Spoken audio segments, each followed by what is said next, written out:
Le curling est un sport de précision très ancien. Né sur les lacs gelés d'Écosse au XVIe siècle, il devient sport olympique en 1998 aux Jeux de Nagano. Deux équipes de 4 joueurs s'affrontent sur une piste de glace.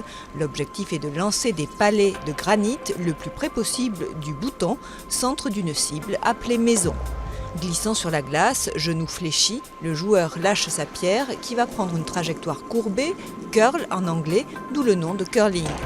Devant, deux équipiers frottent la glace pour la chauffer au moyen d'un balai afin d'améliorer la trajectoire du palet et lui permettre de se rapprocher du cœur de la cible. Le capitaine de l'équipe, le skip, prend les décisions stratégiques. Chaque joueur lance 2 pierres en alternance avec son homologue de l'équipe adverse. La partie se joue en 10 manches et peut durer jusqu'à 3 heures. Pour compter les points, on élimine les pierres qui sont en dehors de la maison et on compte, un peu comme à la pétanque, 1 point pour les plus proches du bouton. Une fois les palets lancés et en cas d'égalité, une manche supplémentaire est jouée, voire plusieurs si nécessaire, jusqu'à ce qu'il y ait un gagnant. La piste de glace mesure 45,72 mètres de long et 5 mètres de large au maximum.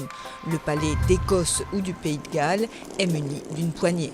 Son poids est de 19,96 kg maximum. Les chaussures sont équipées d'une semelle glissante pour le pied d'appui et d'une semelle antidérapante pour l'autre. Généralement en fibre de carbone, les balais sont de forme et taille variées selon les préférences des joueurs.